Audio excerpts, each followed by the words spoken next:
Breaking news. Telangana శీతాకాల assembly సమావేశాలు 4వ రోజు ప్రారంభమయ్యాయి. ఈరోజు ముఖ్యంగా హిల్ట్ భూములపైన చర్చించే అవకాశం ఉన్నట్లు కనిపిస్తూ ఉన్నది. దీంతోపాటు జిహెచ్ఎంసీ ఎన్నికలు అలాగే ఇతర సమస్యలపైన కూడా చర్చించే అవకాశం అయితే కనిపిస్తూ ఉన్నది. నిన్నటి వరకు నీటి యుద్ధం అయితే కొనసాగింది. ఇటు మంత్రి ఉత్తమ్ కుమార్ రెడ్డి అసెంబ్లీలో పవర్ పాయింట్ ప్రజెంటేషన్ అయితే నిర్వహించారు. ఆ పవర్ పాయింట్ ప్రజెంటేషన్లో నీటి వాటాల గురించి, నదీ జలాల వివాదం గురించి అయితే ఆయన క్లియర్గా చెప్పారు.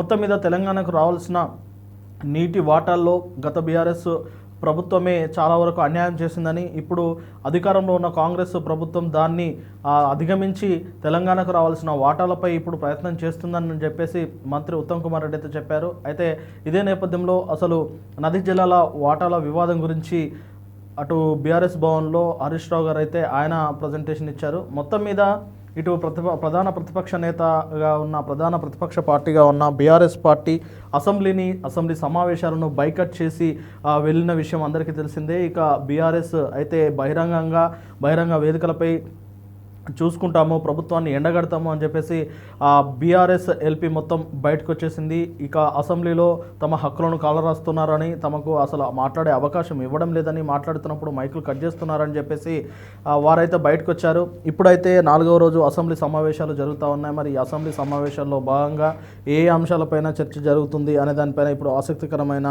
పరిణామం అయితే చోటు చేసుకుంటుందని చెప్పవచ్చు. ముఖ్యంగా హిల్ట్ భూముల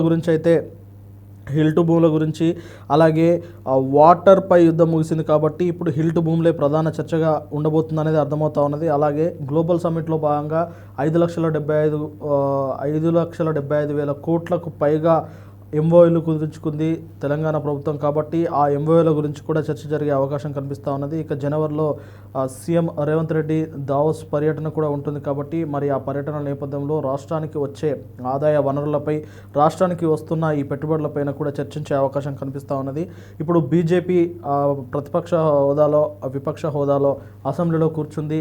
మరి వారు సైతం ఖచ్చితంగా ప్రభుత్వ పనులపైన ఎండగట్టేందుకైతే వారు అవకాశం కోసం ఎదురు చూస్తూ ఉన్నారు. మొత్తం మీద ఈరోజు అసెంబ్లీ సమావేశాల్లో కేవలం హిల్ట్ భూములు, అలాగే ప్రభుత్వ పథకాలు, అలాగే దీంతోపాటు గ్లోబల్ సమ్మిట్లో జరిగిన ఎంఓయూలపై అయితే చర్చ జరిగే అవకాశం అయితే కనిపిస్తూ ఉన్నది. ఇక బీఆర్ఎస్ అసెంబ్లీకి వెళ్లకుండా బైకట్ అయితే చేశారు. మరి బీఆర్ఎస్ ప్లాన్ ఏంటి, ఈ కాంగ్రెస్ ప్రభుత్వ విధానాలను ఏ విధంగా ఎండగడతారు అనే దానిపైన ఇప్పుడు ఆసక్తికరమైన చర్చ అయితే సాగుతూ ఉన్నది.